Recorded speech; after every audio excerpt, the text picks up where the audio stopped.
ये गुफ्तगू के सिलसिले का आगाज करता हूं। एक अफसोसनाक वाकया पेश आता है 30 नवंबर की रात शाम को। उस वक्त जबकि इस वक्त इस शहर की तमाम बड़ी सियासी जमातें अपने प्रोग्राम कर रही होती है, उसी वक्त ये वाकया पेश आता है। जैसे ये बच्चा उस गटर के अंदर डूबता है या चला जाता है, उस माँ की चीखों पुकार से सब, न सिर्फ उसके इर्द गिर्द के लोग जो वहां पर मौजूद होते हैं वो दहल जाते हैं, बल्कि पूरा कराची शहर हिल रहा होता है। और उस वक्त सबसे बड़ी जरूरत होती है उस मदद की कि जो वहां पर मदद की जाए, लेकिन ये मदद के लिए कोई भी नहीं आता। वहां के टाउन नाज़मीन 1.5 घंटे के बाद आते हैं। वो हर मुमकिन क्रेडिट लेने की कोशिश करते हैं, लेकिन उन्हें मिल नहीं पाता। जिसके पास इख्तियार है वो हो ही नहीं पाता। मशीनरी जिस जगह पर यह वाकया हुआ है उससे चंद किलोमीटर के फासले पर ही सोराब गोट है कि जहां पर यह मशीनरी आ सकती है, लेकिन आपको मालूम है कि यह भी एक माफिया है। जब तक इनको पैसा ना दिया जाए ये नहीं आता। वहां पर मौजूद लोगों के पास इतने पैसे नहीं होते। 16,000 रुपए मांगे जाते हैं और उस वक्त नहीं होते तो सब लोग चंदा कर करके जाते हैं और वहां से मशीनरी लेकर आते हैं। लेकिन उस वक्त जब यहाँ के एमसी को फोन किया जाता है और कहा जाता है कि म्युनिसिपल कमिश्नर को कहा जाता है कि खुदारा ये जुल्म और बर्बरियत, ये नाइंसाफी, एक माँ चीखो पुकार कर रही है, खुदा के वास्ते उसके बच्चों को बचा लिया जाए, तो पता है वो क्या कहता है? वो कहता है कि यार जब तक मुझे मेयर साहब का हुक्म नहीं होगा तब तक ये नहीं हो सकता। ये कहानी जबान जद आम है। ये कहानी जबान जद आम है। मैं ये कहानी के बारे में नहीं कह रहा कि ये कहानी सच है या झूठ है, मैं कह रहा हूं ये जबान जद आम है ये कहानी। लेकिन आपको मालूम है कि मुर्तजा वहाब साहब उस वक्त कहां होते हैं? आइए मैं आपको लेके चलता हूं उस वक्त डिफेंस के एक बंगले के अंदर। जरा देखिए वो कौन सा शख्स है कि जिसके घर पर पार्टी हो रही थी। मुझे उस मिनिस्टर का नाम मालूम है, वही मिनिस्टर जो अगले दिन प्रेस कॉन्फ्रेंस कर रहा था। मुझे मालूम है कि उसके घर पर एक पार्टी हो रही थी और उस पार्टी के अंदर तमाम पाकिस्तान पीपल्स पार्टी की आला क़यादत अपना यौम तासीस बना रही थी। क्या वो कारकुन जो कोरंगी में जमा था, वो माँ जो वहां तड़प रही थी, लेकिन यहां पर रात को एक पार्टी चल रही थी, उसमें सारी आला क़यादत मौजूद थी। मैं पूछना चाहूंगा कि मुर्तजा वहाब साहब, क्या आप उस पार्टी के अंदर तो मौजूद नहीं थे? आप मुझे बताइएगा, आपको इस बात का जवाब देना पड़ेगा। लेकिन वहां पर मुर्तजा वहाब साहब फोन नहीं उठाते और मामला हल होकर नहीं देते। अगले दिन सुबह ये लाश मिलती है इस मासूम की, लेकिन कोई पूछने वाला नहीं है। मुर्तजा वहाब वहां जाना गवारा नहीं करते, बल्कि एक प्रेस कॉन्फ्रेंस में जाते हैं। जब सहाफी उनसे पूछता है, वो तो छोड़िए, वहां पर मैयत पर खड़े हुए शख्स इस शख्स को क्या करार देते हैं, ये जरूर सुनिए, ये जरूर देखिए, आपको अंदाजा होगा क्या कहा है। और ये कारकर्दगी वही है जो फिरौन अदा किया करता था। सुना था कि फिरौन बच्चे मरवाता है, लेकिन आज हम ये देख रहे हैं कि मुर्तजा वहाब साहब अपनी मेयरशिप में जो है वो कराची के मुख्तलिफ इलाकों के अंदर बच्चे मरवाते हुए दिखाई दे रहे हैं। ये फिरौन करार दे रहे हैं, आज के हुक्मरानों को फिरौन करार दे रहे हैं। सोशल मीडिया पर हर आंख नम है, हर गली में हर शख्स इस वाक़े का जिक्र कर रहा है। लेकिन जब मुर्तजा वहाब से पूछा जाता है कि क्या आप, ये तो अच्छा वो सहाफी को शायद मालूम नहीं था कि वो पूछता कि वो उस पार्टी में थे या नहीं थे, पूछता तो सही ना। लेकिन उस सहाफी ने जब अपना दर्द रखा तो उस दर्द का जवाब, उसने अपना दर्द किस तरीके से रखा, पहले इस दर्द को सुनिए। आपने वहाँ का दौरा किया, इससे बेहतर था यहाँ खड़े होने के बजाय आप वहाँ चले जाते, पहले दीपा के उस गटर का वहाँ चक्कर का दौरा कर लेते। एक बात, वहाँ पे रोड जाम किया हुआ है, लोगों ने बैठे हुए सड़क के ऊपर। दूसरी बात ये कि माँ की चीखें जो है आसमान पे तो जा रही है, लेकिन हुक्मरानों के कानों तक पहुँच रही है कि नहीं पहुँच रही है। अगर ये बच्चा आज किसी हुक्मरान का बच्चा होता तो आपका यही रिएक्शन होता।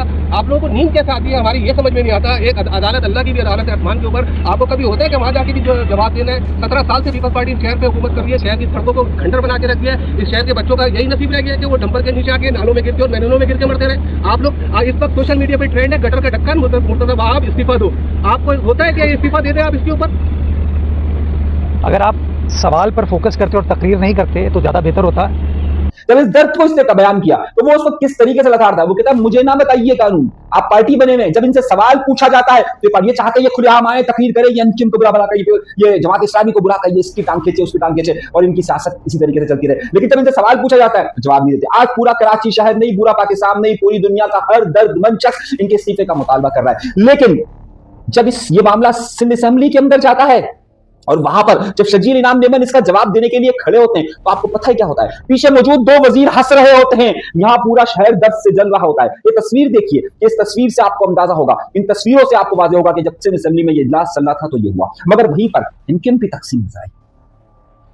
हैरत अंगेज तौर पर जब ये इजलास हुआ तो और आंख नम थी। मैं आपको आज एक बहुत वाज़ेह बता रहा हूं, एमक्यूएम का जो पार्लिमानी लीडर है, यानी कि एमक्यूएम की जो पार्लिमानी लीडर है वो इफ्तिखार साहब है और इफ्तिखार साहब का ताल्लुक पीएसपी ग्रुप से कहा जाता है। और ये जो बच्चे, मासूम बच्चे जिन्होंने तो अभी जिंदगी की बहारें भी नहीं देखी, जबकि जो एमक्यूएम के अक्सर मेंबरान हैं उनका ताल्लुक एमक्यूएम पाकिस्तान से कहा जाता है। जो उनके डिप्टी पार्लिमानी लीडर है वो खालिद मकबूल साहब के बड़े करीबी तस्वुर किए जाते हैं। लेकिन उस वक्त इन सब ने मिलकर एक फैसला किया कि इस अहम इशू पर, इस बच्चे की लाश पर, इस पर गुफ्तगू होगी, इस हुक्मरानों से पूछा जाएगा। लेकिन आपको मालूम है क्या हुआ? लगी हुई है। अरे मैं आपको मौका दूंगा ना अली साहब, दूंगा मौका।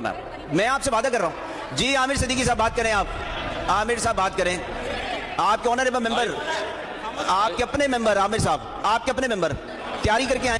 अजीब बात हो गई। जब लोगों ने उस तरफ तवज्जो दिलाई तो शजील इनाम नेमन खड़े हुए और कहा कि जिम्मेदारों को इस पे कार्रवाई होगी। तो उन्हें चाहिए था कि सबसे पहली कार्रवाई मुर्तजा वहाब से पूछते क्या होगी। जब शजील इनाम नेमन ने अपनी तकरीर खत्म कर ली और उस वक्त उनके पीछे मौजूद तमाम पाकिस्तान पीपल्स पार्टी के लोगों को जरा गौर से देखिए, तमाम मुस्कुरा रहे थे। तो यही काम यहाँ के स्पीकर ने किया। कॉल ऑफ अटेंशन था। कॉल ऑफ अटेंशन से बजाय उन्होंने कहा कि एमक्यूएम के जो कायदे हिज़्ब इख्तिलाफ है, अली खुर्शीदी बात करे। हैरत अंगेज तौर पर पीएसपी के एमपीएस हो, एमक्यूएम के एमपीएस हो, सब खड़े हो गए। सबने कहा अली खुर्शीदी बात करेंगे इस मौजू पर, लेकिन कौन खड़ा नहीं हुआ। वहां पर उन्होंने कहा कॉल ऑफ अटेंशन। तो एक गद्दारी किसी ने कर दी। गद्दारी एमक्यूएम के ही एक शख्स, इसका नाम आमिर सिद्दीकी बताया जाता है, उन्होंने कर दी। अली खुर्शीदी के लिए तमाम लोग खड़े हुए कि वो गुफ्तगू करे और इस अहम मौजू पर बात करे, लेकिन उस वक्त एमक्यूएम के ही एमपीए ने कॉल ऑफ अटेंशन पर जाकर बात करना शुरू कर दी। यानी कि एमक्यूएम का ही इशू नहीं, ये पूरे कराची का इशू था, ये हर दर्दमंद आप का इशू था, ये पूरे हैदराबाद का इशू था, ये पूरे नवाबशाह का इशू था, ये पूरे सक्खर का इशू था, ये पूरे सिंध का इशू था, ये पूरे पाकिस्तान का इशू था। ये हर दर्द रखने वाली इस पूरी दुनिया के 7 अरब लोगों का इशू था कि एक नाहक जान गई थी। लेकिन उस पर आमिर सिद्दीकी वहां पर अपनी कॉल ऑफ अटेंशन पर जो स्पीकर ने कहा था उस पर अमल दरामद करना शुरू हो गए और उस पर अपनी बात करना शुरू कर दी। उन्होंने अली खुर्शीदी को मौका नहीं दिया, जिस पर एमक्यूएम और पीएसपी का दोनों का ग्रुप एक मुत्तफिक था कि अली खुर्शीदी को बात करनी चाहिए। क्या एमक्यूएम के पास आज वो निजाम ही मौजूद है? कम से कम आमिर सिद्दीकी को बुलाकर पूछो सही। वहां पर कहा, इनका डिप्टी पार्लियामेंट लीडर इनके काम में जाकर कहता है कि खुदा का वास्ता है कि इस बात पर बात करने दो, लेकिन वो उस पर बात नहीं करना चाहते।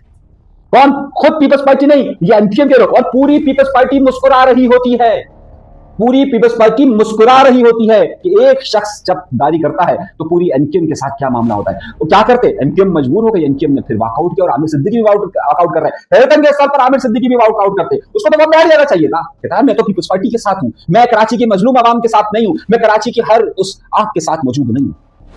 और यही बात तमाम एमक्यूएम के लोग वहां पर मुझे फोन करके बताते रहे कि यार इसका क्या किया जाए, क्या किया जाए, क्या किया जाए। ये कराची के इशू पर बात नहीं कर रहा, जमात इस्लामी वाले ये बात करते रहे। वहां पर मौजूद तहरीक इंसाफ के लोगों ने मुझे फोन करके बताया कि एमक्यूएम में क्या हो रहा है, आप सोचिए। लेकिन मुझे उस हुक्मरानों पर हैरत है, हैरत है। इस अहम मौजू पर भी वहां बैठे मुस्कुरा रहे थे और इस एहतजाज को जो उस वक्त असेंबली के अंदर हो रहा था उसे सिर्फ और सिर्फ इंजॉय कर रहे थे। इस एहतजाज को इंजॉय कर रही है पीपल्स पार्टी। शर्म तुमको मगर नहीं आती, शर्म तुमको मगर नहीं आती। खैर, उसके साथ साथ आज की बड़ी खबर, जब आप ये प्रोग्राम देख रहे होंगे, इस्लामाबाद और लाहौरपिंडी के अंदर दफा 144 का निफाज कर दिया गया है। और दफा 144 सिर्फ इस वजह से लगाई गई है कि तहरीक इंसाफ के लोग वहां पर एहतजाज ना कर सके। दिन पीर का जरूर है, अडियाला जेल का दिन नहीं है, लेकिन वहां पर एक तरफ खैबर पख्तूनख्वा के अंदर सिक्योरिटी फोर्सेस पर मुसलसल हमलों का सिलसिला जारी है। वहां पर अमन व अमान की सूरत हाल इस वक्त गंभीर से गंभीर होती जा रही है। हर रोज कोई ऐसा अफसोसनाक वाकया पेश नहीं आता कि जब वहां के शहरियों, वहां की पुलिस, वहां पर मौजूद फौज, वहां पर मौजूद आम लोगों पर हमला ना हो रहा हो। लेकिन उसके बावजूद भी वहां पर अमन व अमान कंट्रोल नहीं हो रहा है। मगर इस्लामाबाद के अंदर दफा 144 लगाई गई है क्योंकि केपीके का वजीर आला वहां पर आ रहा है।